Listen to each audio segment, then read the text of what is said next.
제가 방금 소개받은 권오울입니다. 분위기 참 무겁죠. 저 들어올 때 형사단 아카데미 여기 특강을 하러 오는데 고민을 좀 했습니다. 어떻게 말씀을 드려야 될까? 보니까 평소에 제가 따르던 윤은기 선배님도 계시고 또 구자관 이사장님, 또 김철균 원장님 계시고 그분이 계십니다. 또 오명 명예회장님도 얼마 전에 같이 뵀는데 이제까지 했던 분들 주제하고 어떤 분들이 나왔는가를 좀 달라고 했었어요. 보고 난 다음에 제가 느꼈던 것은 좀 특강 힘들겠구나. 여러 가지가 서로가 좀 편안해야 농담도 하는데 농담할 자리는 아니겠구나. 이런 생각을 했었습니다. 그리고 부끄러운 고백은 저는 남창호 선생에 대한 책을 거의 읽지를 않았었습니다.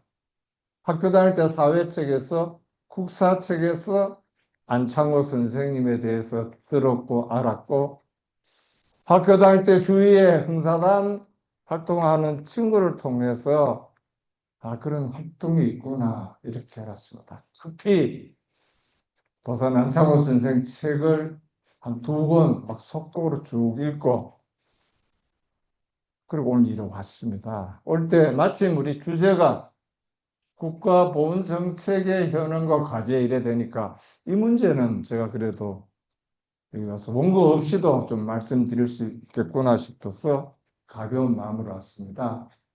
제가 한 50분 정도 이 나름대로 보훈정책에 대해서 설명을 드리고 다음에 도산 안창호 선생에 대해서 짧게 말씀을 드리면은 나머지는 여기 계신 여러분들이 뭐 질문을 하시든 제가 모르는 분야를 지적을 해 주시든 그렇게 하는 것이 의미가 있지 않겠나 이런 생각을 합니다.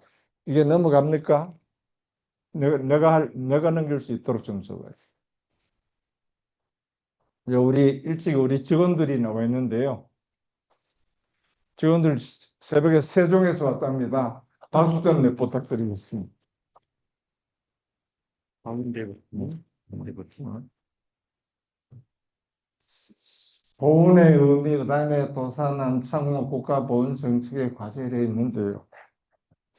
저희들이 어릴 때는 보훈이라는 게 없었습니다. 저 어릴 때 기억은 원노총해서 군대 갔다 갇히거나 돌아가시거나 이분들에 대해서 아마 1962년이 될 겁니다. 박정희 정부가 들어서면서부터 이분들에 대해서 생활지원금이든 사회적 예우든 이렇게 하면서 이제 저희들이 보훈이 시작되었습니다. 참고로 보훈이 굉장히 발달되어 있는 나라는 선진국이면서 전쟁을 많이 하는 나라. 그러고 하면은 보훈이 굉장히 제도도 또 보훈의 폭도 범위도 굉장히 넓습니다. 대표적인 나라가 미국입니다. 미국은 국가보훈부 예산이 전체 연방 예산의 약 4.5% 됩니다.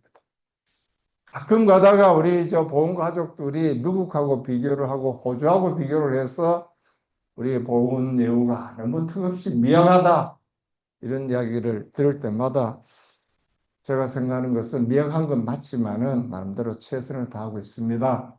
조금만 더 기다려 주십시오. 근데 공교롭게도 그 대상자는 6.25 참전자들은 한 평균 95세가 됐고요. 대종을 이루는 월남 참전자들은 평균 80세가 되었습니다.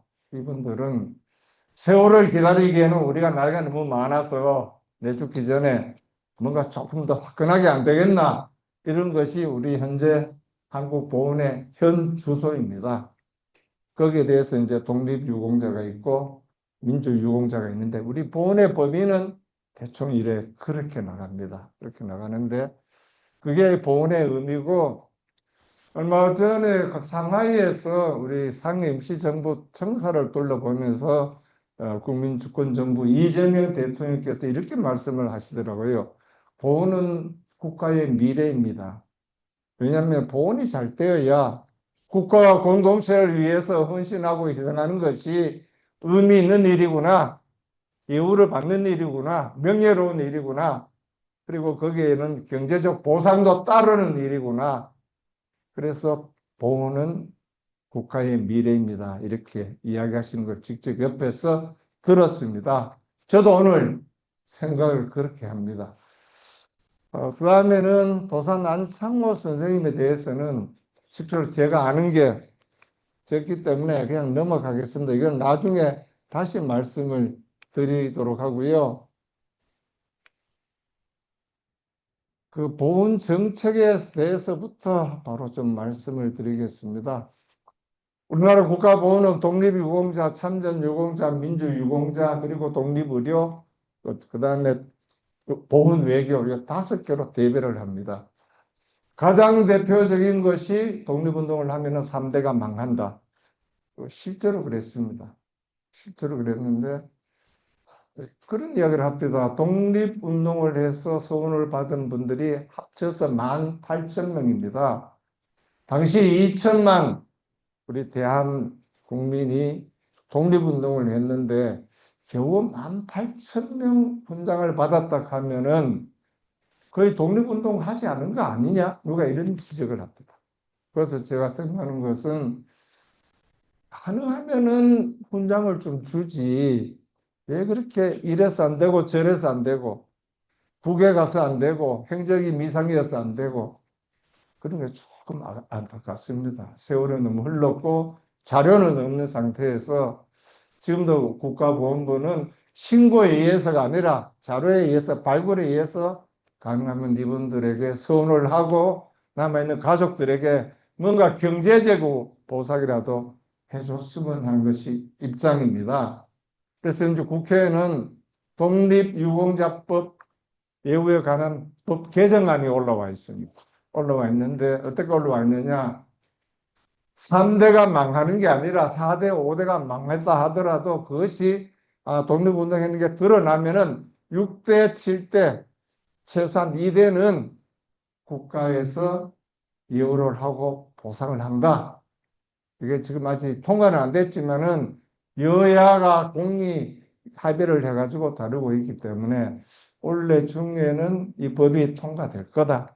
그래 됐을 때는 1대, 2대, 3대, 4대, 5대 아무런 혜택이 없어도 6대가 받게 되고 7대가 받게 된다. 이런 말씀을 드립니다. 거기서 제가 쓰는 말 중에 이게 다른 용어가 없을까 하는 생각이 보상이란 용어입니다. 국가보훈에 있어서 공동체 국가를 위해서 희생하고 헌신한 사람에 대해서 예우는 당연히 해야 됩니다. 그 다음에 이 보상이란 용어는 의미가 의무일까? 아니면은 뭐 그냥 경제적 혜택을 주는 걸까 해서 그 용어에 대해서 꼭 맞는 용어를 제가 지금 찾지를 못하고 있습니다. 국가보훈은 시혜가 아니라 국가의 의무고 책임입니다. 여기에 대해서도 혹시 여러분께서 그 보상이라는 용어를 좀 다른 용어로 바꿔보자. 혹시 아이디어가 있으면은 말씀해 주시면은 저희들이 수정을 해 보겠습니다. 참고로 이 법이 되게 되면은 혜택을 받는 분이 한 600명 정도 됩니다. 예산은 2,600명 정도 됩니다. 예산이 더 들어가는 한 200억 정도 더 들어갑니다. 현재 독립운동을 해서 예우를 받는 분들의 홍격은 대한민국장, 그 다음에 대통령장, 독립장, 애국장, 애족장 5개 훈장으로 부르되어 있는데 현안 사항은 그 훈격이 너무 낮게 책정되어 있다. 그래서 이걸 다시 조정해 달라. 이 요구가 굉장히 많이 올라오고 있습니다.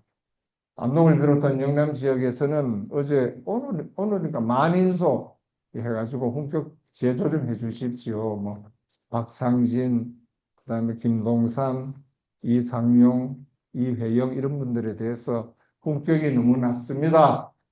윤동주, 이육사 이분들 훈격이 너무 낮습니다. 이렇게 올라와 있습니다. 참고로 말씀드리는 것은 서원이 가장 많이 됐을 때가 1948년, 50년 이승만 대통령 초창기에 서원이 되었고요. 그다음에 1962년 박정희 정부가 들어왔었을 때 또 많이 되었습니다.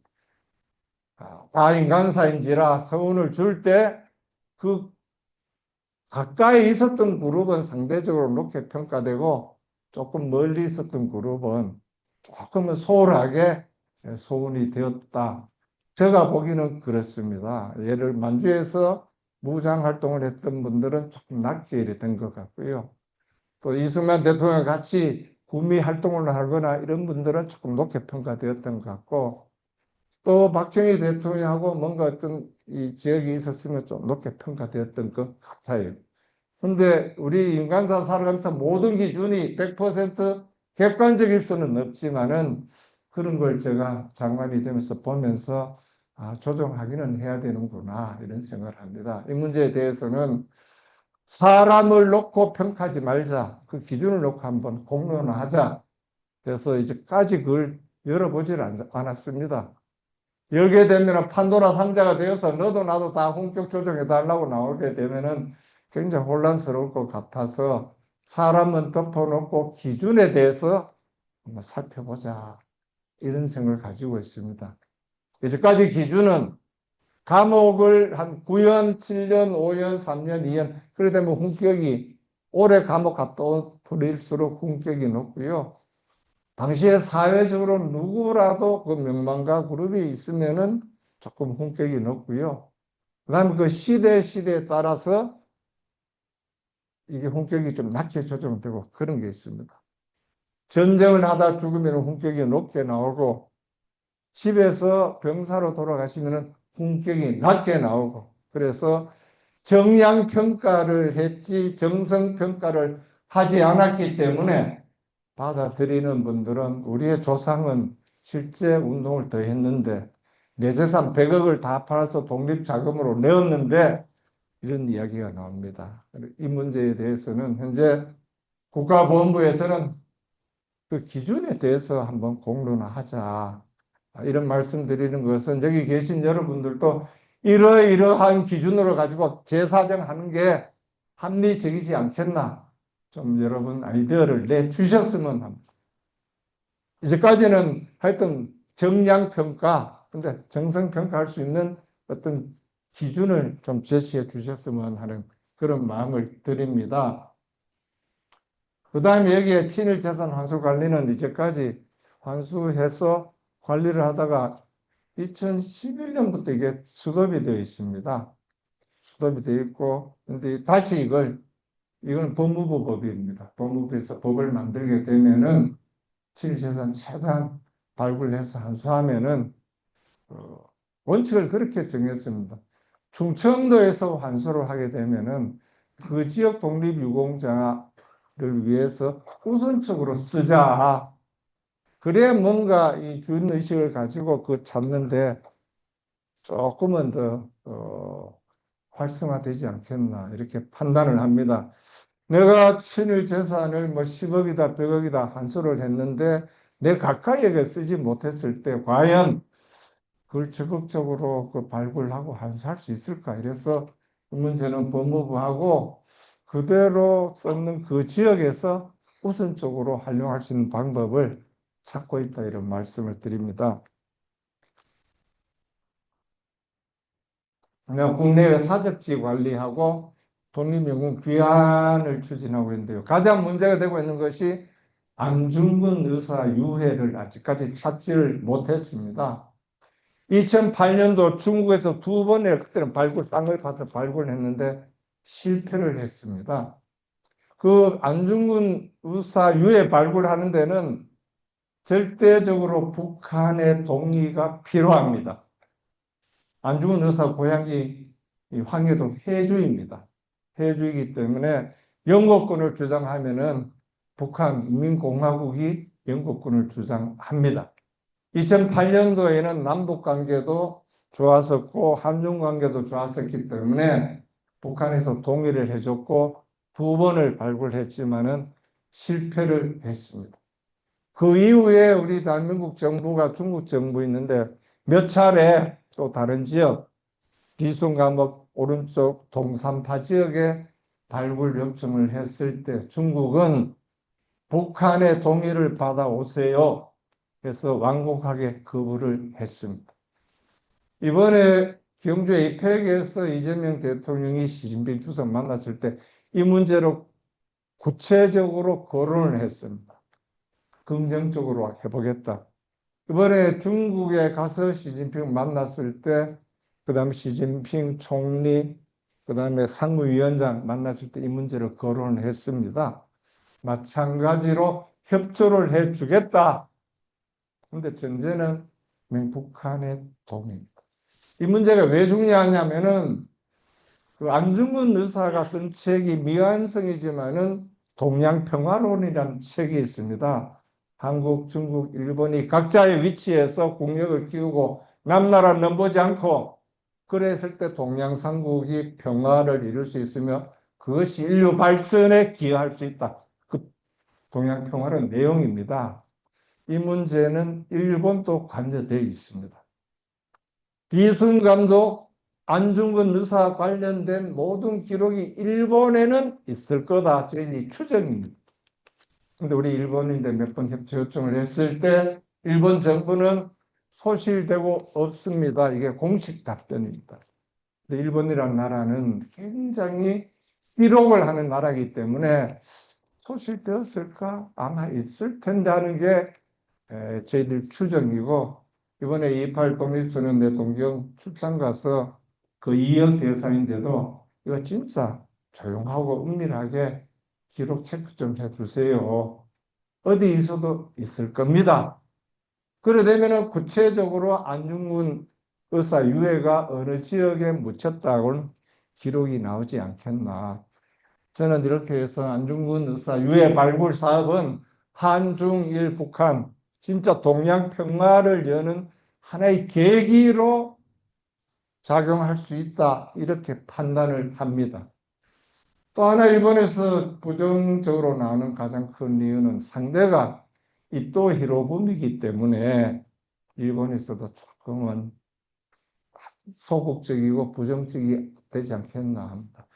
저희들 우리 대한민국에서는 이토 히로부미가 정말 우리나라를 병합한 원흉이지만은 그 일본에서 그리고 그 당시의 세계 정치에서 이토 히로부미가 차지했던 위치와 역할은 대단히 큰 것이었다. 근대 일본을 만드는 제 1인자라고 이래 봐야 됩니다.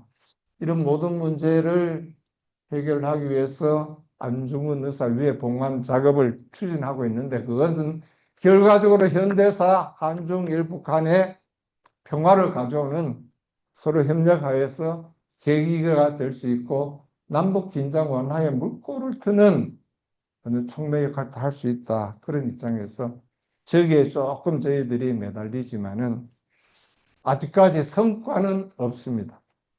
발굴 방법은 땅을 파지를 않고 이제는 투시경 있지 않습니까? 레이더로 GPR 레이더로 이렇게 쭉 하면은 밑에 여러 가지 뭐가 있는지 발견할 수 있는데 북한, 그다음에 일본, 중국, 한국 이 네 개가 협조하게 되면 언젠가는 이루어질 거다 이런 생각을 합니다. 국외 사적지 관리도 이렇게 재밌는 것이 중국에 사적지 전체 한 800 몇 개가 있는데요. 국외 900 몇 개가 있는데 중국에 432개인가 이렇게 중국이 굉장히 많습니다. 중국의 입장은 아니 우리가 알아서 관리할 테니까 좀 한국은 관여하지 마세요. 입장이 그랬습니다. 그러면서 흔적도 없이 논밭이 된 것이 많고요. 흔적도 없이 아파트가 들어서는 곳도 많습니다. 저희들이 원래는 한 3년 계획으로 전 세계에 있는 사적지를 가서 그 표차리로도 붙이고 사진으로 모아서 책자로 내는 것이 저희들 계획입니다. 3년 계획으로 하고 있습니다. 이것이 현재 독립의 가치를 높이기 위해서 우리 국가보훈부에서 하고 있는 역할이다. 이런 말씀을 드립니다. 그래서 현재 가장 현안 사항인 그리고 최소 2대 이상 보상은 이 법이 통과되면은 가능할 거다. 이런 말씀을 드립니다. 여기에 저희들이 고민이 하나 있습니다. 1984년 동학혁명을 독립유공자 포상 범위 내에서 넣어달라. 그 지역에서 이 운동이 한 10년 이상 전개되고 있습니다. 인원도 많습니다. 적게는 700에서 많게는 4,000명까지. 이 문제를 어떻게 해결하는 것이 모든 국민들이 납득을 할까? 그리고 합리적일까? 여기에 대해서도 혹시 여기 계신 분들이 다 질문 시간에 의견을 주셨으면 합니다. 저 개인적으로는 그 입장에 대해서 보수적입니다. 어렵습니다. 이유는 당시 조선이라는 나라가 있었고 뒤에서 대한제국이라는 나라가 있었는데 독립운동으로 포상하는 것은 무리가 아니겠습니까? 차라리 항일 구국 운동 해가지고 다른 분야로 해가지고 포상하는 방법을 한번 찾아봤으면 좋겠습니다. 해서 계속 이제 소통하고 논의 중입니다. 논의 중이고 그래서 저 전주도 가보고 정읍도 가보고 쭉 둘러보고 왔습니다. 거기에 대해서도 의견이 독립 1년 후에 을미사변 1895년에 을미사변 의병들은 한 140명 독립유공자로 서원을 했습니다. 근데 1년 전에 있었던 우리는 왜 안 해주나 형평성 문제를 들고 나오는데 이 문제에 대해서는 제가 여러분에게 어떻게 처리하면 좋겠습니까? 좀 지혜를 좀 주셨으면 하는 나름대로의 해결책을 여러분에게 좀 요청을 합니다.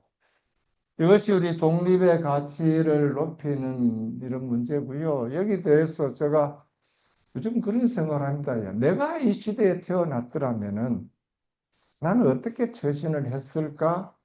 근데 도산 안창호 선생 일의 행적을 보면서 과연 잃어버린 나라를 찾기 위해서 내 온몸을 던질 수 있었을까? 아니면은 내 부귀 영화를 위해서 일본에 협력하면서 뭔가 좀 등 뜨시고 배부르게 살아갔을까? 자신 있게 저는 답을 내리기 어려웠습니다. 대체로 사람들이 그 시대에 고마 순응해서 살아갔듯이 대부분 그렇게 가지 않았을까? 저희 대학 다닐 때도 그랬습니다. 유신 말기에 고시를 해야 되나? 아니면 사회운동, 학생운동을 해야 되나? 그 굉장히 고민이 많았습니다. 고시는 하지 않았지만은 데모를 해야 되는데 데모하기는 용기는 부족하고 늘 그 변방에 있으면서 우리는 그때 탈출구가 있었습니다. 탈출구는 군대 가는 거였습니다. 군대 가면은 2년, 3년 막 고민 안 해도 몸만 피곤하고 고달프면 되니까 했는데 이 독립운동, 그다음에 우리 세대 민주화운동 같은 맥에서 봤을 때 아, 이때 독립운동 하셨던 분, 가산을 털어서 독립운동 만주로 미국으로 외국으로 떠나셨던 분, 국내에서 독립운동하면서 수시로 일본 경찰이 감시하여서 2년도 살고 3년도 살고 하셨던 분들은 지금의 잣대로 봐서는 안 되는구나. 굉장히 어려운 그런 결정을 하셨구나 이런 생각을 합니다. 이것이 독립운동에 대해서 설명을 드리고요. 올해는 60만 세 운동 100주년이 되는 해고 김구 선생 탄생 150주년이 되는 해입니다. 이 문제에 대해서 저희 국가보훈부에서는 뭔가 나름 계획을 세워서 행사도 하고 이 뜻도 기려야 되는데 사실 우리 국가보훈부가 아직까지 여기에 대해서 구체적인 플랜을 완성하지는 못했습니다. 단지 100주년, 150주년 돼서 행사도 하고 해야 되는데 저희들이 조금은 지난해에 광복 80주년 행사에 너무 매몰되다가 보니까 올해 행사에 대해서 예산 확보에 성공하지는 못했습니다. 예산은 올 4월부터 내년 예산 한 4월부터 예산 확보에 들어갔어야 되는데 80주년 행사에 너무 매몰되다가 조금은 아쉬운 점이 있지만은 하여튼 최대한 어떤 컨셉으로 가지고 어떤 메시지를 낼 것인지 결정되는 대로 아마 언론을 통해서 발표할 것입니다. 김구 선생 탄생 150주년에 대해서는 특히 김구 선생은 문화의 힘을 강조하셨습니다. 제일 앞에 나오죠. 김구 백번 일제 보면은 나는 안동 김씨요. 그도 내가 부러워하는 것은 문화가 꽃피는 한국이다. 그 말이 나옵니다. 그리고 이분은 철저하게 자각 능력이 없으면 모든 게 확니다. 일본이 항복하고 난 다음에 우리가 국내로 진군하지 못한 상태에서 일본이 항복이 나오니까 탄식했던 말씀, 이를 어찌할꼬. 실제로 그 걱정들이 됐지 않습니까? 그래서 지금도 저희들의 김구 선생님이 하셨던 말씀, 한 국가든 한 조직이든 한 개인이든 스스로 설 수 있는 자각 능력이 없으면은 아무리 그 외부의 환경이 좋더라도 서지를 못하는구나. 네, 이런 말씀을 드리겠습니다. 이것이 독립운동 대표적인 거고요. 여기 도산 안창호 선생하고 관계되는 것은 LA 형사단 본부가 모든 예산 원래 책정이 되어 있습니다. 80억인가 이래 돼 있죠. 책정되어서 이 사업은 진행할 겁니다. 그 다음에 호국에 나오는데 호국은 대별에서 6.25 참전 용사 한 2만 6천 명이고요. 월남전 참전 용사가 여기 뭐 고엽차고 하면 한 14만 명 이랬답니다. 제가 본부 장관이 되고 난 다음부터 가장 신경 쓰는 것이 참전 유공자보다는 남아있는 배우자들입니다. 남아있는 배우자는 아무런 혜택이 없습니다. 참전 유공자는 6.25 참전, 월남전 참전은 월 49만 원 수당이 나가고 고엽제는 등급에 따라서 연급이 나갑니다. 150부터 한 400까지. 그런데 그 배우자는 아무런 혜택이 없습니다. 요즘 같은 세월에 부부 일심동체에 어떻게 배우자에 대해서는 이렇게 대책이 없었을까? 현재 혼자 남아있는 배우자들은 숫자는 18만 6천 명입니다. 18만 6천 명은 수당도 없고 의료 혜택도 없고 예우도 없습니다. 남편 돌아가시면은 그냥 이래 잊혀진 그런 존재가 되어버린 것이 우리 현재 한국 보훈의 가장 큰 맹점이더라. 이 문제를 두 번이나 국무회의에서 유공자들 수당을 30에서 40, 45, 49 올리는 것도 중요하지만은 남아있는 미망인 배우자들 예우를 해줘야 됩니다. 제가 조금 국무회의에서 시술을 했던 게 현재 받는 그때는 작년 45만 원이었어요. 45만 원 배우자 18만 6천 명이 다 줘야 됩니다 하니까 대통령께서 예산이 없나요? 그것을 제가 실수를 한 겁니다. 예산 1조 1천억입니다. 그러니까 1조 1천억 그리면 아마 숫자가 굉장히 큰 겁니다. 그래서 제가 조금은 한 10만 원 정도 월 지급하면은 한 2천억 정도 됩니다.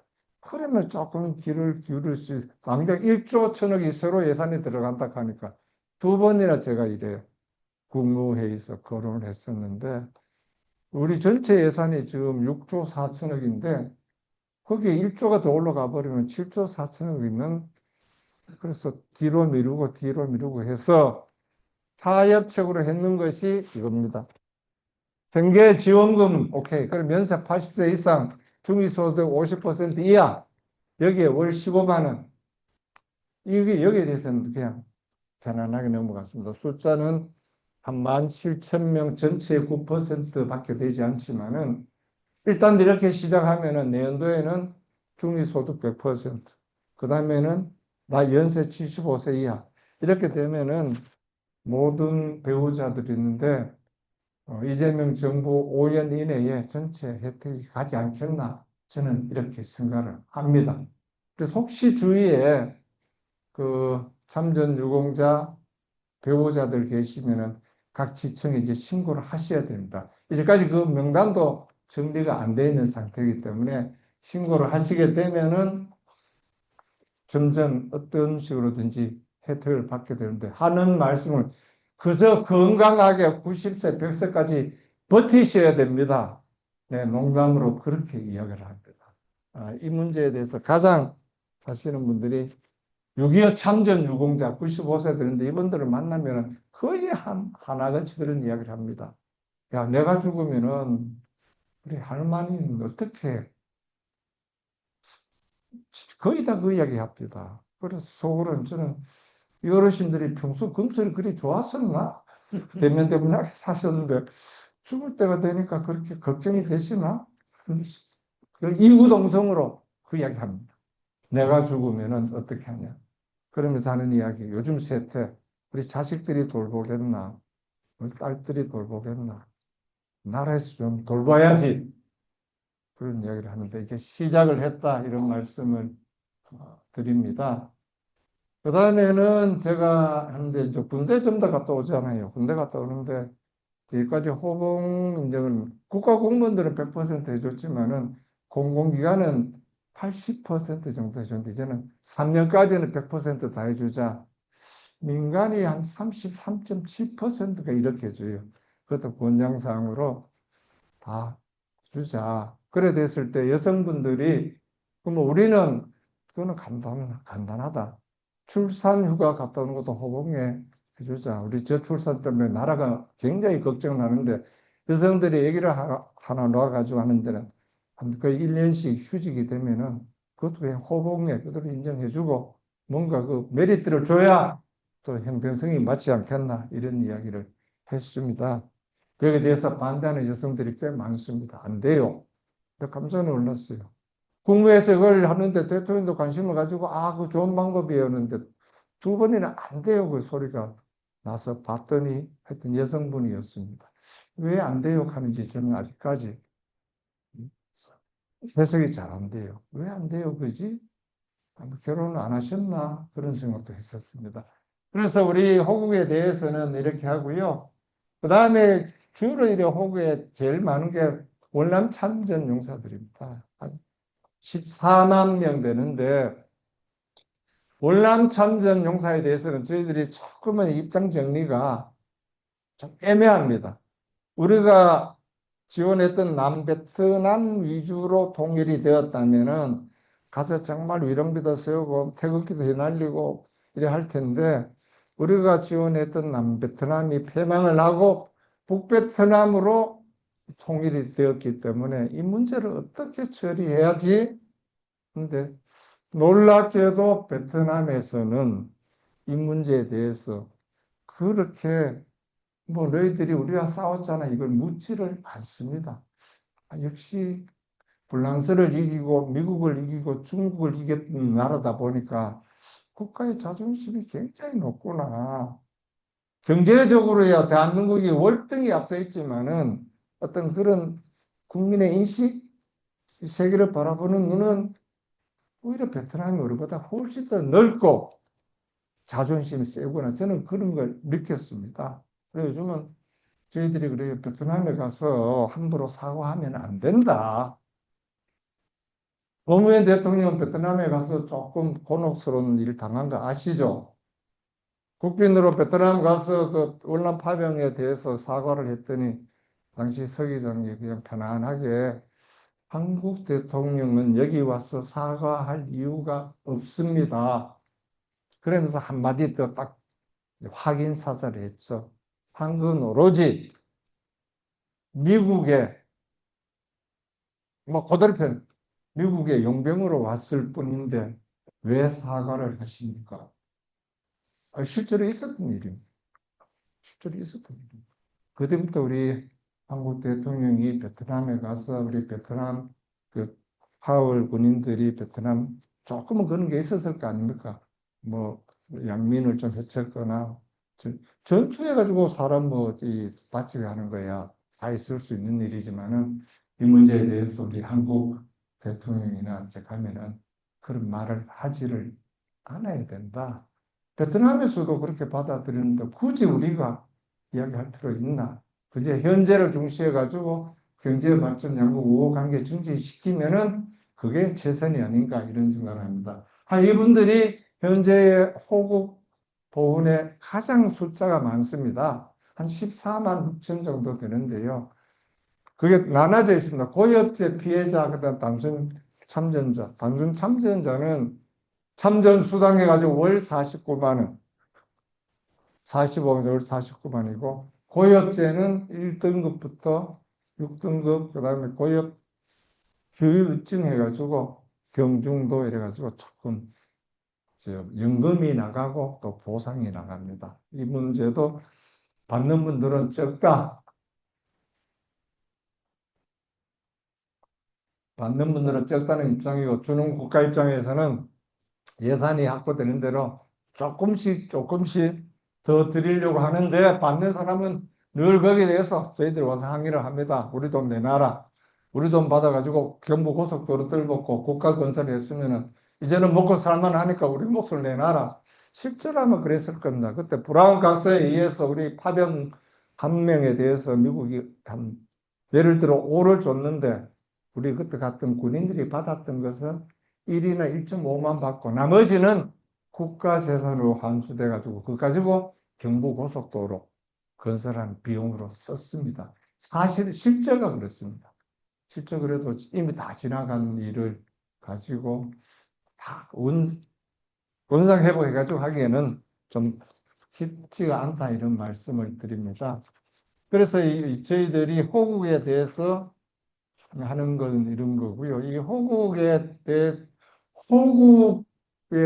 대한 우리 국민들의 정서하고 독립에 대한 정서는 거의 같이 갑니다. 근데 뒤에 이제 나오는 민주유공자에 대해서는 서로가 조금 입장이 다릅니다. 한번 여러분 우리가 아는 박종철 물고문 당하다 죽었죠. 이한열 그 뭡니까 저 반민주 시위하다가 체류탄에 죽었죠. 전태일 노동운동하다 죽었잖아요. 이런 분들이 유공자일까 아닐까? 이분들 유공자가 아닙니다. 제가 본부 장관 되고 가장 놀랐던 게 이 사실입니다. 현재 우리가 살고 있는 1980년 헌법체제를 만들기 위해서 60항쟁이 있었고 6.29 선언이 있었고 직선제 개헌을 했고 그래서 헌법체제에서 현재 우리가 살고 있습니다. 우리가 살고 있던 음습했던 유신 시절도 아니고 폭압적인 전두환 시절도 아니고 지금은 마음대로 이재명 대통령 욕도 할 수 있고 마음대로 하는 말의 자유는 누리고 있잖아요. 먹고 사는 문제도 연락만 되면 최소한의 생계는 끌어갈 수 있도록 지방정부든 중앙정부든 책임을 지는 그런 사회에 살고 있습니다. 그거는 이분들의 덕이 컸잖아요. 아마 저도 그때 60항쟁 때 대한상공에서 직원으로 있으면서 넥타이 부대 그래가지고 저 서섬을 해가지고 뒤에 서가지고 시청역까지 가면서 팔도 흔들고 소리도 지르고 했던 기억이 너무나 생생합니다. 근데 그분들이 아무런 국가 예우자 혜택이 없더라. 단 그때 감옥 가거나 부상당하거나 사망을 했는 경우는 일시적으로 민주보상금 해가지고 일시적으로 국가에서 보상을 해줬습니다. 일시적으로 보상을 해줬지만은 유공자는 아니더라. 그래서 이번에 제가 오자마자 이 민주유공자법이 처음에 나왔던 게 2000년도 이훈평위원에 대해서 계속 국회에 제출됐습니다. 민주유공자법 제출할 때마다 회기 말로 폐기되고 회기 말로 폐기되고 또 올라가는 것은 윤석열 대통령 거부권 행사가 폐기되고 이번에도 여야가 합의까지 갔다가 이 국회 파행이 되면서 제가 그 청와대 정보수석에 비해서 패트 태웁시다. 이제는 방법이 없다. 그래 이제 패스트트랙 되어서 아마 이번 6월 7월 되면은 민주유공자법이 제정됩니다. 제정되면은 사망했던 분, 부상했던 분, 그다음에 이 행방불명되었던 분, 일단 적게 시작하자. 한 640명 정도는 민주유공자 예우를 받는다. 예우를 받는데 돈을 받는 건 없습니다. 돈은 민주보상법에 의해서 일시적으로 이미 다 나갔기 때문에 무료 혜택 아니면 명예, 훈장증 이 정도 받는 명예 위주로 이게 해결하려고 합니다. 예산도 얼마 들지를 않습니다. 약 20억 원 해마다 들고 의료 요양에 대해서 할인 혜택을 받거나 우선권을 받는 그런 정도입니다. 이게 왜 제가 이런 말씀을 드리느냐면 이것이 왜 김영삼, 김대중, 노무현, 문재인 거의 한 20년 세월이 갔는데도 왜 이 법을 안 만들었을까? 특히 그 민주당 정부가 다수당이었고 여당이었을 때 거부권도 없었을 때 왜 만들지 않았을까? 거기에 대해서 제가 이제 퀘스천 마크를 찍습니다. 저 판단입니다. 여기 앞장섰던 분이 대통령도 했고 장관도 했고 다 했습니다. 하고 난 다음에 그래서 같이 발도 흔들고 피 흘리고 고생하고 부상당했던 이분들을 잊어버렸나? 잊어버렸나? 그래서 내가 만나면 그런 이야기해요. 선배님도 진짜 나쁩니다. 어떻게 이 법을 아직 안 만들었습니까? 지금 상황이 그렇다. 이제는 이 법을 만들게 되고요. 이 법을 만들게 되니까 가장 우리가 알고 있는 민주화 추진 협의회 아시죠? DJYS 같이 해가지고 그 전두환 그 포갑 시절에 정말 민주화에 다시 물꼬를 텄던 이분들이 아직 생존해 계십니다. 대부분 연세가 70대, 80대 이래 됩니다. 이분들도 야, 우리도 좀 어떻게 예우 좀 해주라. 예우를 좀 해주라.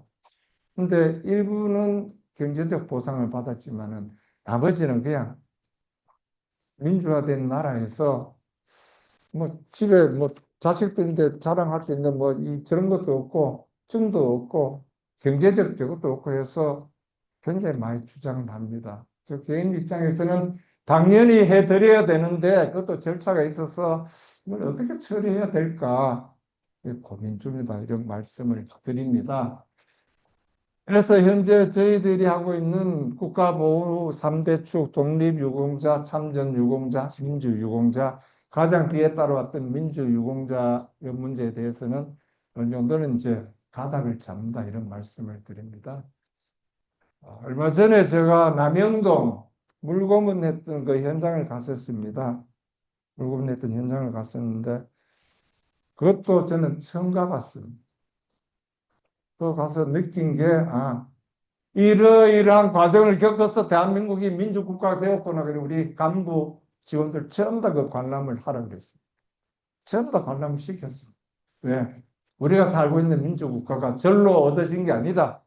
우리의 선배들이, 우리의 선열들이 물고문당하고 무슨 고문당하고 사망하면서 얻었던 것이 현재 우리나라인데 어떻게 국가보훈부 간부들이 거기에 대한 인식이 없느냐 해가지고 쭉 보고 난 다음에 내가 물어봤어요. 어떻다는 의견에 진짜 몰랐다는 겁니다. 민주화 과정이 이렇게 힘들고 어렵고 험했었구나. 보고 나면 말이 필요 없더라. 또 박종철 물건 내는 그 방 그대로 있잖아요. 이쪽에 그 사회 뭡니까? 반정부 인사들 고문했던 그 장소 그대로 있잖아요. 한번 참고로 한번 가보십시오. 가보면은 요 남영동에 그 정식 그 민주 추진화 재단입니까? 그 어떻게 되죠 이름이? 그거 가보면은 요즘 이재호 의원이 그 관장 이사장으로 있는데 한번 가서 보면은 여러분도 우리 젊은 시절 이런 사회를 살아왔구나 다시 이래 실감할 겁니다. 저는 현재 대한민국을 이끌고 있는 지도층 인사들은 그거 다 한번 가보셨으면 좋겠다. 그러면서 오늘의 대한민국이 이런 과정을 겪어서 되었구나. 저는 이런 생각을 합니다. 이것이 저희 민주유공자의 이 모든 것을 뭉뚱그려 하는 것이 현재 이재명 정부에서 가장 관심을 쏟는 것이 의료보훈 체계입니다. 몸은 나쁜데 보훈병원에 가면은 조금은 혜택을 봅니다. 당사자 가면은 90 혹은 100% 할인되고 배우자가 가면 60, 40 이래 할인되고 아까 이야기했듯이 전혀 혜택을 못 보는 것도 있고 해서 최소한 이재명 정부 임기 내에 그 가족 부인이 최소한 60%까지는 의료비 혜택을 보도록 해야 되겠다는 것이 저희 목표입니다. 현재 우리 의료비 혜택 보는 것이 금액으로 따지면 한 7,500억 정도 됩니다. 왜냐하면 내 몸이 아파서 내가 참전유공자인데 보험병원에 가면은 일단 건강보험으로 어느 정도 할인되고요. 남아있는 치료비에 90%, 100%또 할인이 되는. 근데 가족들은 해당이 없습니다. 배우자. 아까 이야기했죠. 배우자들은 해당이 없다. 연금 받는 배우자들은 조금 혜택을 봅니다. 이 문제를 5년 동안에 국가보험 5개년 계획 아래 전부 다 모든 보험가족들이 의료 혜택 한 60%까지는 보도록 하자는 게 저희들의 계획입니다. 돈 이야기 자꾸 하는데요. 돈 많이 들어갑니다. 현재 7,500억 할인했던 그래 하면은 한 1조 5천억 올라갑니다. 그래도 이제 대한민국이 그 정도는 해줘야 되지 않겠나 이런 생각을 합니다. 이제는 이게 하고 난 다음에 의료 혜택이 되는데 현재 국가보건병원은 전국에 6개 있습니다. 서울, 인천, 대전, 광주, 대구, 부산. 없는 지역이 강원도, 제주도면 올해부터 어떻게 하느냐. 대학병원을 준보험병원화해서 보험병원에서 받는 모든 혜택을 거기서 받도록 그렇게 합니다. 내년도에는 충청북도의 충북대학병원을 그렇게 할 거고요. 나머지는 위탁병원이 전국에 1,000개 있었는데 해마다 200개씩 늘려가면은 한 5년 뒤에는 전국에 한 2,000개 위탁병원이 되면은 그래도 접근성이 좀 좋아지지 않겠나 이렇게 판단을 합니다. 마지막 저희 목표, 국가유공자 자격증만 가지면은 어느 병원에 가서도 막 혜택을 볼 수 있도록 그렇게 하자. 위탁병원이 있어도 내 집은 동쪽인데 병원은 서쪽에 있어서 왔다 갔다 택시비가 치료비보다 더 많이 드는 그런 문제가 있어서 안 된다. 이런 말씀을 드리고 아주 작은 거 고속도로 통행료 뭐 적게는 한 2, 3천 원, 많게는 10,000원 정도 될 텐데 어제 국무회의에서 제가 거론을 했습니다. 고속도로 통행료 100% 특히 상위 유공자 100% 그냥 할인해야 됩니다. 현재는 1급부터 5급까지는 100% 할인, 인원이 적습니다. 6급, 7급은 50% 할인, 차량 대수는 230만 대, 돈으로 따지면 30억. 이거 해줘야 됩니다. 왜 그 이야기 나왔느냐? 설에 며칠 동안 고속도로 통행료 그냥 전부 다 할인해 주잖아요. 그 이야기 나올 때 1년 내내 할인해야 됩니다. 그래서 국무회의 공식 의제로 이제 다음에 올라갈 겁니다. 이런 이야기 하는 이유는 돈이 얼마 안 됩니다. 해봐야 뭐 한 3천, 5천, 여기서 뭐 저희들 안동 가면 안동까지는 한 9천 이래 되는데 그게 3천, 4천, 5천을 내가 상위 국가 유공자는 이유로 그냥 할인이 되었을 때 받는 그 느낌, 아, 이 작은 돈이지만은 예우를 해주는구나. 큰 돈도 아니고 그런 것이 굉장히 상징적인 의미가 있지 않겠나 하는데 어떤 식이든지 한번 관찰하도록 해보겠습니다. 국토부에서는 반대합니다. 국토부에도 반대하고 도로공사 당연히 수입이 적으니까 반대를 합니다. 여러분 우리가 국가 정책을 하는데 각 부처마다 이해가 상충이 참 많이 됩니다. 우리는 돈 더 내놓으라. 예산처는 돈 안 된다. 그래서 진짜 싫은 소리하고 싸움하고 할 때도 있습니다. 그래서 소리 지를 때도 있고. 정말 살아보니까 같은 공무원 사례도 진짜 소리 지르고 싸우면 조금 더 주고요. 순하게 접근하면 그냥 시원하게요. 완전히 울어야 떡을 주지. 그냥 순하고 합리적으로 일을 해서는 안 주더라고요. 요즘은 복지부하고 그런 일이 있는데 요즘은 전에는 막 부탁하고 매달리다 요즘 진짜 화를 내요. 공개봐라. 국가정책 그따위로 해서 되느냐고. 진짜 막 소리 질러요. 그래 지르면은 때에 따라서 효과가 더 있더라. 근데 그래 되고 나면은 밑에 직원들이 좀 힘들어해요. 직원들이 저짜서 막 자꾸 빼돌리니까 하여튼 부모 가진 자식 가진 부모는 어디 가서도 큰 소리 못 치잖아요. 그죠? 그런 것도 마찬가지로 정부 부처 운영에도 그렇더라 이런 말씀을 드립니다. 그래서 우리가 현재 우리 그 국민주권정부 이재명 정부에서 보훈 정책의 가장 방점을 찍는 것이 의료보훈체계 완비입니다. 안과가 없고 치과가 없고 한의원이 없었습니다. 이번에 다 전국에 한의원 13개 지정을 했고요. 안과 치과를 집중적으로 더 지정을 했습니다. 참고하시기 바랍니다. 그리고 앞으로는 하여튼 국가유공자증만 가지면은 어디를 가도 뭐 고궁, 공무원 다 그냥 무료 통과되도록 고속도로 그냥 무료 통과되도록 아마 그런 식으로 처리해 나가겠다는 말씀을 드립니다. 의료 체계는 좀 이야기를 했고요. 그다음에 보건 외교로 가는데 저희들이 대한민국이 갖고 있는 가장 장점 중에 하나가 유엔군이 대규모로 파병을 해서 전쟁에 나름대로 승리를 했던 날 대한민국밖에 누가 없습니다. 했는지가. 전투병을 보낸 게 16개국이고요. 의료 지원단 보낸 게 6개국입니다. 물자 지원까지 보낸 거 합치면 60개국입니다. 이 굉장한 외교 자산입니다. 이게 뭐냐면 제가 튀르키예 대통령 가셨을 때 제가 여는 이제 가족사회부, 그 가족사회부가 보훈부입니다. 장관하고 여기 학보훈부 장관하고 이건 뭐 MOU 서명해가지고 서로 뭐 협조하자는 그런 내용입니다. 한미 관세 협상이 굉장히 어려울 때 제가 25일 날 임명받고 26일 날 바로 미국 가서 콜린 그 보훈부 장관이 뭐 트럼프 핵심이라 그러죠. 바로 쫓아가서 만나서 같이 뭐 뭡니까 그 한국인 참전 용사비 가서 하면서 제발 그 좀 트럼프 관세 협상에 좀 물것 좀 터달라 해서 그때 했던 말이 이런 말입니다. 대한민국이 당신들 나라 미국인데 일방적으로 도와달라는 이야기 하지 않겠다 이제는. 근데 분명한 것은 대한민국도 당신들 국가 이익에 도움이 될 수 있는 그런 위치에 왔다. 그 이야기 했어요.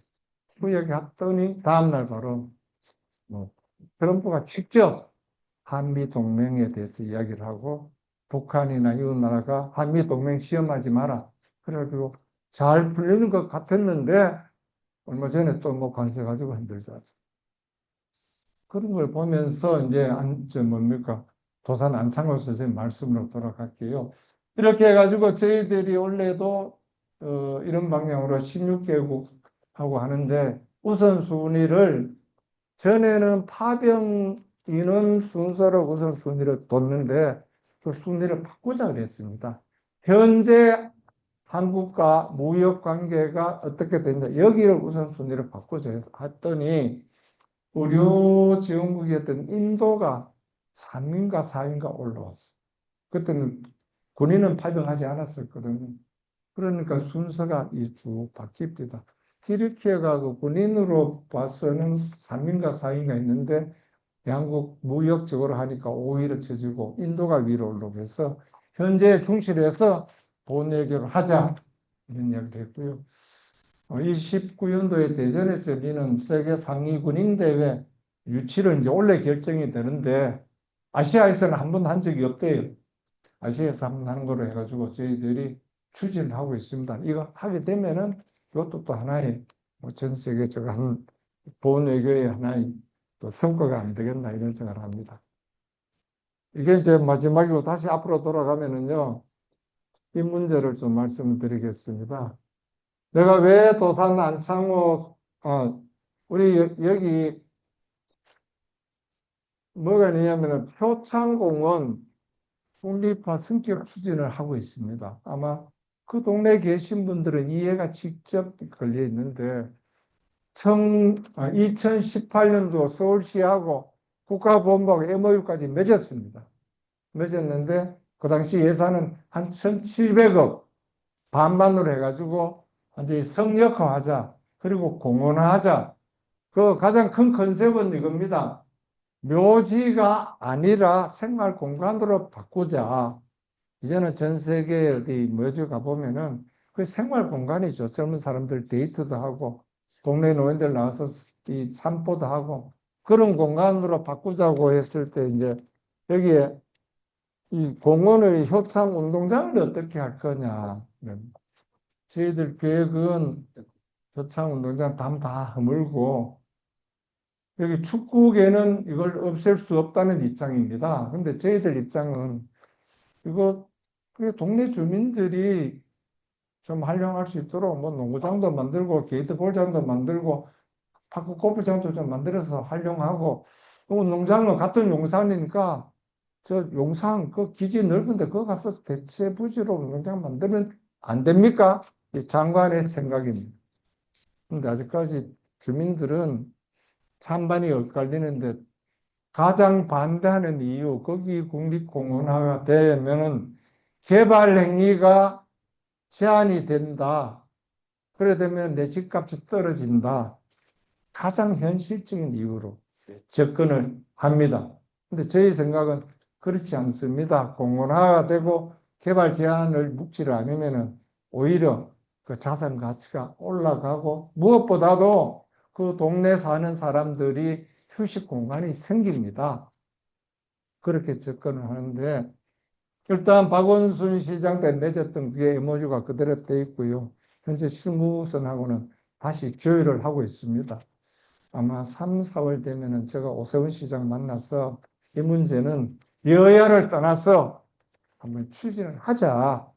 그것도 이제 정파에 따라서 조금 속도가 달라서 그렇게 하고 있다는 말씀을 드립니다. 이제는 여기 넘어가겠습니다. 제가 도산어록을 제가 안 보다가 한 두세 권 책을 봤는데 이번에 28 동경 독립선언그 행사에 가서 그런 이야기를 했습니다. 아무리 세계 정세가 우리 한국에 우호적이고 그 당시에 있잖아요. 1차 세계대전은 일본은 승전국이었습니다. 승전국이었기 때문에 승전국으로 가질 수 있는 권한은 식민지를 더 가지는 거죠. 근데 일세 민족 자결주의 해가지고 28 독립선언도 나고 우리 3.1 운동도 나고 쫙 났지 않습니까? 그때 보면은 전국적으로 한 거의 200만이 만세 시위 운동을 했다고 나옵니다. 나오는데 결과적으로 독립 정치를 뭐 했잖아요. 일본이 패망하고 1945년 되었을 때 우리는 당당히 우리의 대한민국이라는 나라를 건립해서 우리 손으로 이끌어 간다고 생각했는데 결과는 나라가 두 동강이 났잖아요. 그래서 제가 느끼는 것은 개인이든 조직이든 국가든 스스로 일어설 수 있는 힘이 없으면은 어떤 환경이 와도 그냥 일어서지 못한다. 굉장히 그런 생각을 많이 합니다. 여기도 그런 거잖아요. 이 당당, 여기 보면은 계속 그런 말씀을 많이 하세요. 그때 인격자가 되라는 것도 했고, 이런 식으로 했는데, 결과적으로 이분이 이야기하셨던, 하는데, 저는 개인적으로 어디 가면은 늘 이걸 합니다. 맹자의 무항산이며 무항심, 항산이며 항심 이야기를 합니다. 그리고 유선비는 무항산이라도 유항심이다 이렇게 나오는데, 저는 젊은 후배들도 그런 이야기를 해요. 자기 스스로를 채워야, 넘쳐나야 주위의 이웃에 뭘 할 수 있는 게 아니냐. 물론 위대한 선각자 내 것 채우지 않고도 이웃을 위해서 나라를 위해서 모든 것을 다 바쳤습니다. 근데 우리 평범한 시민 입장에서는 일단 내부터 채워라. 그 다음에는 남인데 손을 그리고 수신제가 추구 평천하도 그런 의미인 것 같고요. 그 다음에 여기 무항산, 무항심도 그런 것 같고요. 여기에 다도 그런 것 같아요.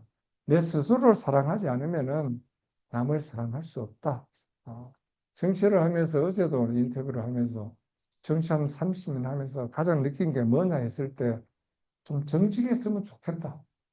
그리고 소통이 제대로 됐으면 좋겠다. 일방 소통이 아니라 정직과 소통이 제대로 되면은 당연히 남의 입장을 이해를 하잖아요. 남의 입장을 이야기하고 내 입장을 이야기해주고 그래도 타협이 안 되면 그냥 내 길로 가는 거예요.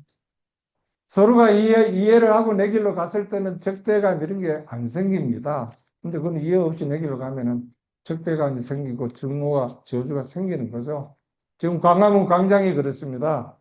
제가 지금 장관하기 전에 한 3년 동안 광화문 그 옆에서 집사람 한 식당에 일을 봐줬는데 토요일마다 나가면은 증오, 저주 쏟아져 나옵니다. 쏟아져 나오는데 저하고 친한 친구들, 대학까지 나온 친구들이 그 식당에서 밥을 먹으면서 부정선거 이야기를 막 해요.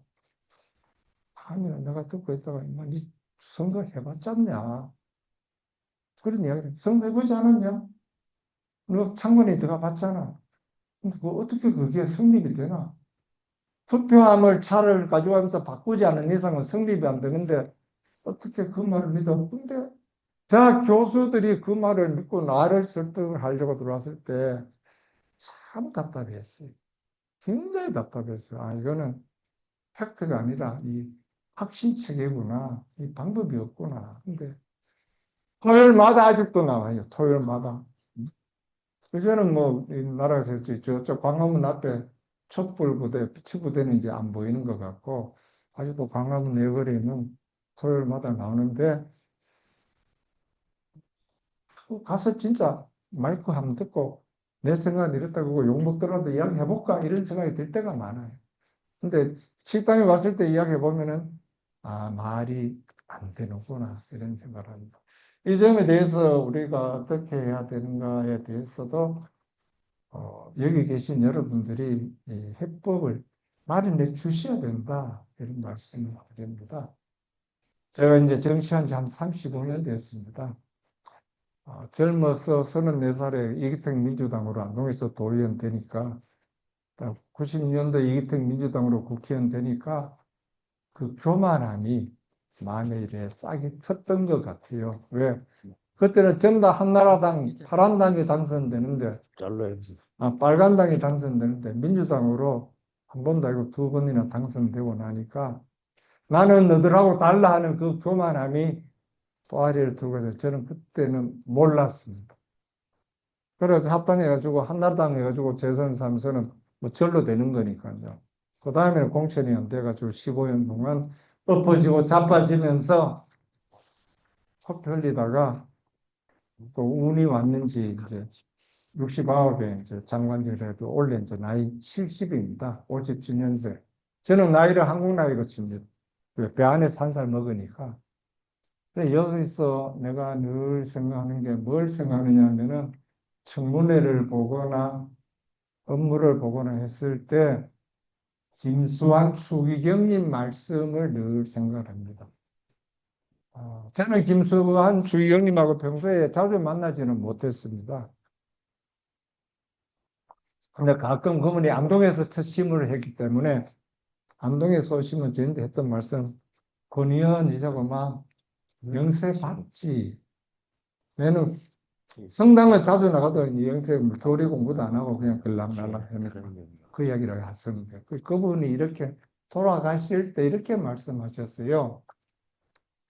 내 조국 대한민국이 대단히 위대하고 큰 것 알고 그래 우리나라 국민들이 굉장히 성실한 줄 그래 알고 이제까지 사목을 해왔다. 이제 세상을 마지막으로 하자는 이 곰곰이 생각해 보니까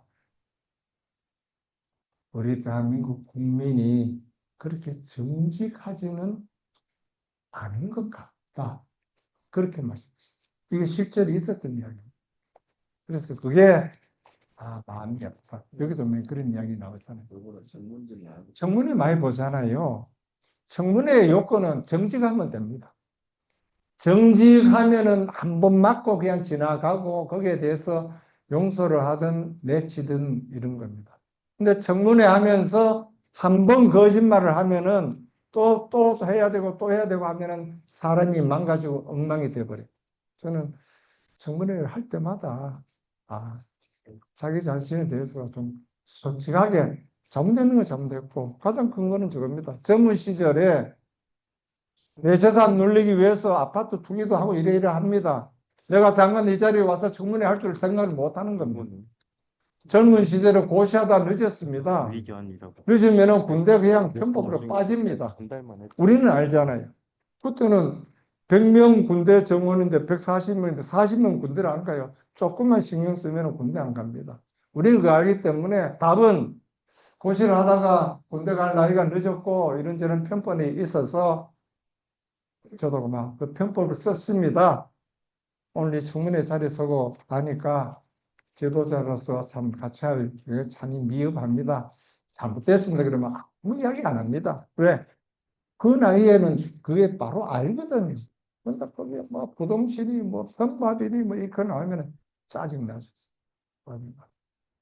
오늘 이 자리에는 저가 선배님이 참 많으십니다. 선배님들 계시고 또 젊은 후배분들도 계시는데 저는 대한민국이 제대로 가는 가장 중요한 것은 좀 정직하자. 그리고 제대로 소통하자. 제대로 소통하자. 그러면서 한 정부를 뽑아놓고 나면은 같이 책임지는 겁니다. 내가 그는 나는 요즘 대통령제에 대해서는 바꾸자 그래요. 내각제로 바꾸자. 이거는 우리 손으로 뽑았던 대통령제가 계속 실패를 했다. 그건 제도 탓이 아니고 우리 탓이다. 당신도 뽑았지 않느냐. 왜 거기에 대해서는 책임의식을 느끼지 않느냐. 당연히 책임의식을 느껴야 된다. 그 실패한 대통령제. 아직도 여론조사 놓으면 전부 다 대통령제. 왜 그런지 모르겠어요. 실패한 걸 뻔히 봤는데. 그러면은 다수당이 책임을 지면은 국회에서 하고 저가 잘 될 거 아닙니까? 정부하고 다수당하고 다르면은 여러 가지 문제가 많이 생길 건데 그런 문제에 대해서 조금은 한번 생각을 달리 했으면 합니다. 저 시계 보시는 거 보니까 시간이 된 것 같아요. 그죠? 아, 8시, 저 시계가 여기 있네요. 8시 42분인데. 저 1시간 했습니까? 네. 네. 저 이 정도에서 마치고요. 두서 없이 이런저런 이야기를 했습니다. 혹여나 저 부족한 게 있으면은 나중에 채워주시고요. 또 지적해 주시고 질문이 있으면은 몇 분이라도 질문 받고 마무리하도록 하겠습니다. 여러분 고맙습니다. 음. 네, 감사합니다. 시간이 뭐한 10분 정도밖에 안 남았는데 질문지가 너무 많아요. 그래가지고 이거를 다 할 수는 없을 것 같고 아무튼 제가 추려가지고 몇 가지만 질문하겠습니다. 사실은 저희 아버님도 6.25 참전용사신데 돌아가신 지 한 28년 됐거든요. 근데 최근에 작년에 이제 유공자 신청을 하고 이장을 해야 되는 것 때문에 보훈처에 이제 전화를 한번 하게 됐습니다. 그래서 이제 깜짝 놀란 게 잘 모르잖아요. 옛날 서울이고 그래가지고 이게 빨리 확인될 줄 몰랐는데 내가 느낀 건 뭐냐면 보훈처 직원들이 너무 친절하더라. 그다음에 뭔가 이렇게 해주려고 하는 그런 마음이 있어서, 이런, 요즘 공무원들이 이런가? 뭐 이런 느낌이 좀 들었었습니다. 그런데 안타깝게도 제가 작년 8월 달에 접수했는데, 아직까지 심사 중이라고 그러더라고요. 이게 한 6개월, 지금 6개월 동안 체류 중인데, 그래서 굉장히 미안해 하더라고요. 직원들이. 그런데, 다른 것도 중요하지만, 이런 거 빨리 신청을 하면 빨리 심사를 해서 행정에 돌아갈 수 있게, 이런 것들 좀 장관님한테 제가 민원, 안장관계입니까? 국민묘지 안장관계입니까? 아니면 다른 겁니까? 보훈처 그 네. 홍보원. 그게 안장관계죠. 네네네. 밖에 있는 걸 안장하는 네네. 거죠. 별도로 좀 체크하세요. 네. 제가 원래는 제 개인적인 민원은 안 드리려고 했는데 분위기 보니까 드려도 될 것 같아서 한 말씀 드렸습니다. 질문 여러 장 들어왔는데 공통적으로 한 세 분이 비슷한 질문을 하셔서 시간 관계상 질문자는 빼고 얘기를 하겠습니다. 이게 이거 포기해야 됩니다, 지금. 그냥 좀 읽어주세요. 짧게 짧게 네네. 답변드리겠습니다. 첫 번째, 한 세 분이 같은 질문을 주셨는데, 이 보훈이 나라의 미래다. 이런 것들을 계속 이제 확산하려고 하면 젊은 세대들의 공감을 얻는 게 굉장히 중요하다고 생각을 합니다. 그래서, 어떻게 하면 이 젊은 세대들한테 우리 그 유공자들을 보훈하는 그런 어떤 의식, 가치관 이런 것들을 심어줄 수 있는지 거기에 어떤 생각들을 가지고 있고 어떤 정책을 피실 생각인지 말씀해 주십시오. 네. 젊은 세대들은 간접 경험을 시키는 게 제일 중요한 것 같아요.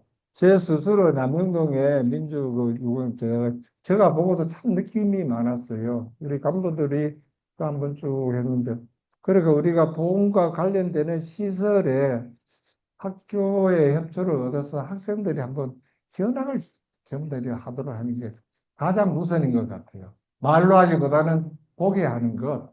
거기에 대해서 저희들이 국가보훈부에서 나름대로 계획을 세웁니다. 세우고 우리가 그럼 뭐 국토 대장정하는 것도 하듯이 보험 관련 시설에 직접 보게 하면서 본인들이 느끼고 글 쓰고 하고 난 다음에는 보훈 국가보훈에 대한 뭐 글짓기 대회를 하든 웅변 대회를 하든 이런 식으로 하게 되면은 조금은 도움이 되지 않을까 이런 생각을 합니다.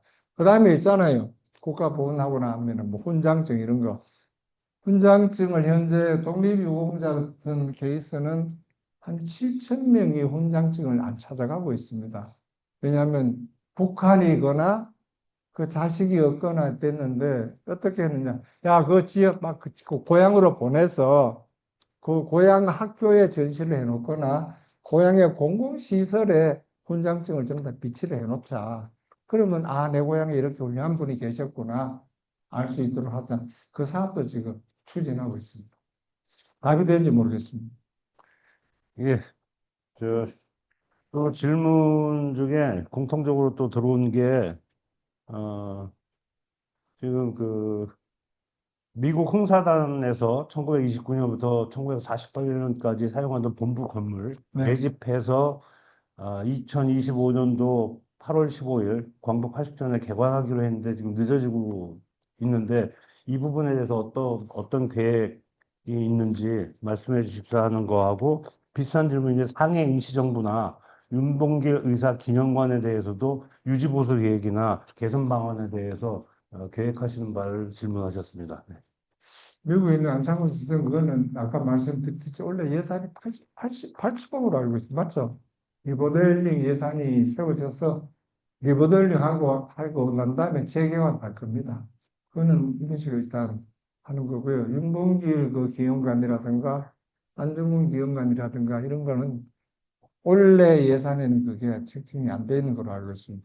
저 장관이 저나 우리 실무 책임자가 현장을 보고 일찍 예산 처리하도록 하겠습니다.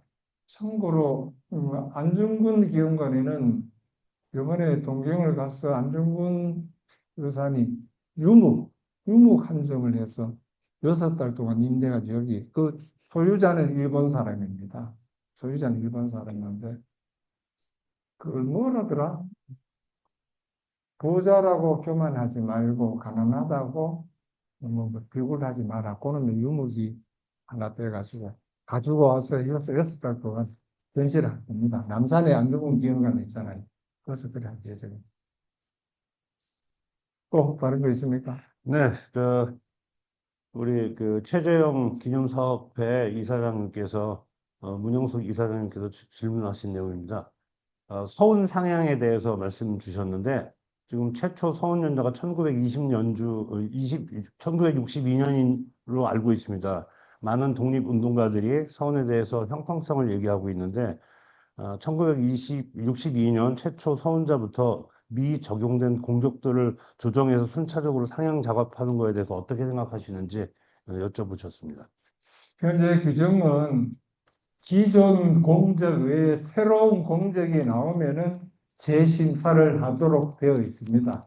근데 기존 공적만 가지고 재심사를 해달라고 했을 때는 한 분 한 분이 저희들이 심사하기는 굉장히 어렵습니다.